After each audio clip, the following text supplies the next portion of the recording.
먼저 채무 의무이행에 대해서 보도록 하죠. 의무이행의 첫 번째는 채무자의 변제입니다. 채무자가 유효한 변제를 하고 채권자가 이를 수령하면 채무는 소멸합니다. 그런데 채무자가 유효한 변제에 대해서 채권자가 수령을 거절한다.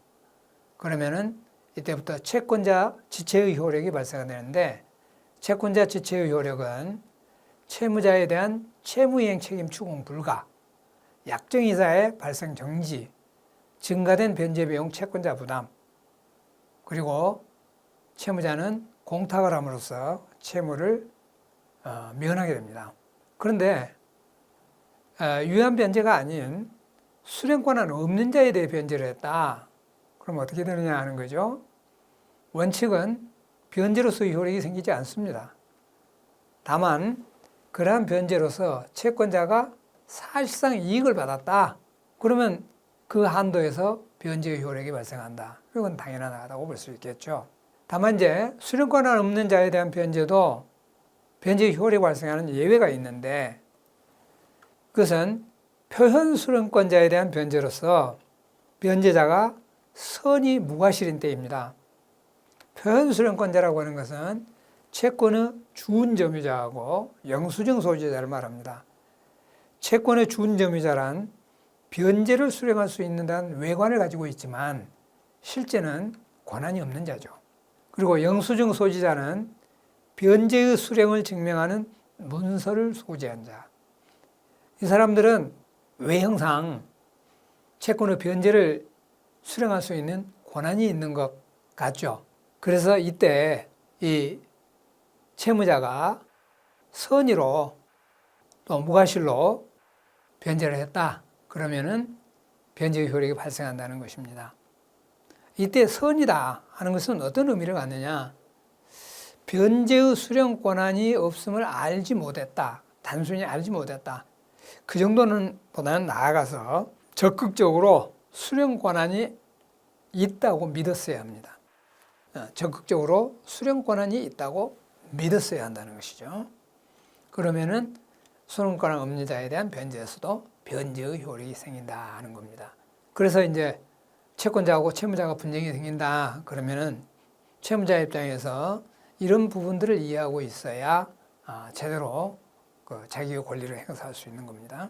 자, 그런데 이제 채무자의 변제에 있어서 채무자가 채권자한테 부담한 모든 채무를 다 갚는다. 그러면 문제가 없는데 다 못 갚는다 그럴 때 그러면 어떤 것부터 먼저 충당해서 채권을 소멸시킬 수 있느냐 하는 문제가 있는데, 이게 바로 변제의 충당 문제입니다.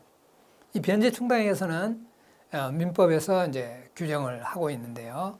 첫 번째 지정 충당이죠. 지정 충당은 변제에 가장 이익이 큰 사람이 누굽니까? 변제자죠. 그러니까 변제자가 수령자에 대한 의사표시로 나 어느 채권에 충당하겠다 이렇게 지정하면은 그대로 효력이 발생한다는 겁니다. 그런데 변제자가 지정이 없어요. 그런데 받은 돈으로 채권자의 채권을 다 변제할 수가 없다. 그럼 어떻게 하느냐? 그때는 수령자가 변제자에 대한 의사표시로 이런 것부터 충당하겠다 하고 지정할 수 있다는 겁니다. 그런데 이런 수령자의 충당 지정은 변제자가 곧 이유를 제기하면 충당이 효력이 없습니다. 그럼 다시 변제자가 충당 지정할 수 없느냐? 그건 안 돼요. 그때는 이제 법정 충당을 해야 됩니다. 근데 법정 충당이라는 것은 채무자한테 유리하게 돼 있기 때문에 채무자가 불리할 것은 없습니다.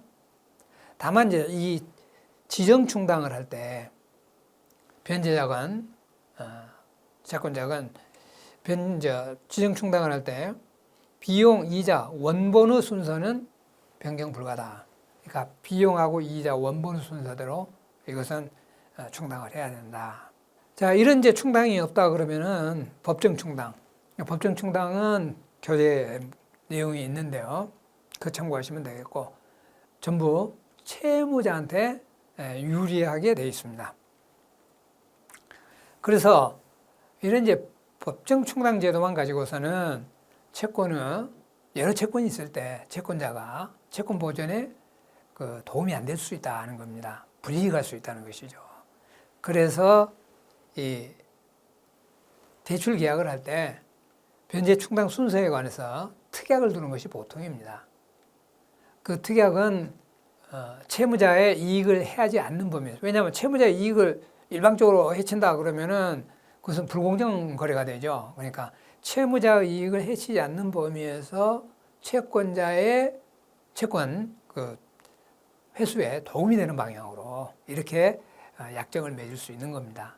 자, 그러면 이제 그 특약에 의해서 유효하면 특약에 의한 변제 충당이 인정이 되는데 그렇게 특약을 정했어도 충당을 할 수 없는 경우가 있다 이거죠. 그것은 채무자가 아닌 제3자가 변제를 할 때는 그것은 제3자는 대출계약의 당사자가 아니니까 특약상에 적용이 안 되는 것이죠. 그래서 적용이 안 되는 거고요. 두 번째는 강제경매나 의무경매, 채무자의 재산에 강제집행 절차가 취해져서 거기에서 배당 요구를 하고 배당을 받았다. 그럴 때는 특약에 의한 변제 충당을 할 수 없고 반드시 법정 충당 방법으로만 변제 충당해라 하는 겁니다.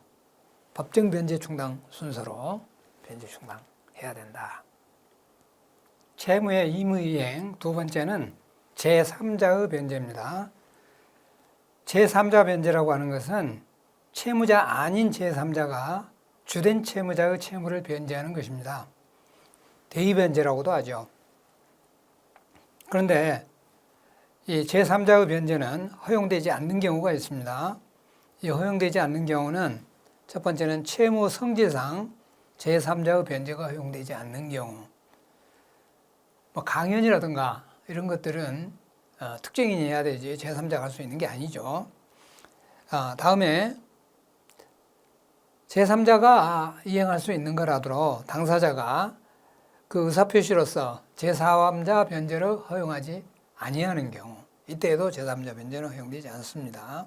그렇지만 이제 금전 채무 같은 경우는 그 성질상 제3자 변제가 허용되지 않는 것이 아니고 또 통상적으로 의사표시로 제3자 변제를 허용하지 않는다고 약정해 두는 경우도 아닙니다. 그래서 일반적으로는 허용되는데 변제 이해관계가 없는 제3자의 경우는 또 채무자의 동의 없이 변제할 수 없도록 법률이 규정하고 있어요. 이것은 채권자와 채무자 사이에 제3자가 끼어드는 것을 원하지 않는다는 것입니다. 그러면 이해관계가 있으면은 제3자 변제가 당연히 허용되죠. 그럼 그 이해관계란 건 뭐냐? 사실상의 이해관계가 아니라 법률상의 이해관계를 말합니다. 법률상의 이해관계라고 하는 것은 그 변제가 없으면은 자신이 법적으로 불이익을 받는 겁니다. 연대보증인이나 물상보증인 등이 그렇죠. 그 변제 안 하면 자기가 채무를 이행해야 되는 것이니까. 그래서 그런 사람들은 당연히 이익관계에 있는 제3자로서 채무를 변제할 수가 있죠. 사실상의 이익관계는 혈연관계라든가 뭐 동업관계라든가 하는 거죠. 뭐 갚지 않아도 그 사람이 채무자가 되는 건 아니거든요. 법률상 불이익이 떨어지는 건 아니지만은 부모 형제 간에 문제가 발생할 수 있고 뭐 그러니까 그것은 사실상의 이해관계지 법률상의 이해관계는 아니라는 겁니다. 자, 그러면 이제 실제로 제3자가 변제를 했다. 그러면 어떤 법률 관계가 있을까? 변제자 채무자 사이의 관계는 구상관계와 대입관계로 볼 수가 있는데 구상권은 이 채권자에 대한 채무는 채무자로서 이행하는 거죠. 이해관계가 있었죠. 그래서 주채무자에 대해서 이행한 채무를 상환해라 할 수 있는데 이게 구상권입니다. 그런데 이때 이 채권자가 이 3천만 원의 채권을 담보하기 위해서 주채무자의 재산에 근저당권을 가지고 있다. 그러면 B가 변제해서 채무가 소멸했으니까 K는 근저당권을 갖고 있을 필요가 없어졌어요. 그렇다고 해서 이걸 소멸시켜서 주채무자의 이익으로 한다는 것은 불합리하죠. 그래서 이제 법률은 이런 경우에는 K가 A의 재산에 가지고 있던 근저당권을 당연히 B가 승계하도록 되어 있습니다. 그래서 채권자는 자기 명의로 되어 있는 근저당권의 명의를 B한테 이전시켜줄 의무가 있고요. 또 계속해서 이 근저당권을 보유하고 있어야지 보증인이 아주 재산이 많다. 그래서 보증인한테 받으면 되니까 근저당권 필요 없네 해가지고 이걸 소멸시켜 주는 것은 안 됩니다. 그래서 이 담보권을 계속해서 대위할 수 있도록 유지해야 되는 의무, 그것을 채권자의 담보 보존 의무다 하고, 실제로 대위 변제가 일어났을 때 재산권을 이전시켜줘야 할 의무를 대위의 협력 의무다 이렇게 부르고 있습니다. 자, 그러면 이제 대위 변제에 따른 법률 관계에 있어서 주채무자에 대한 관계는 그런데 법정 대위자 상호간은 어떻게 될까? 보증인이 두 사람이다.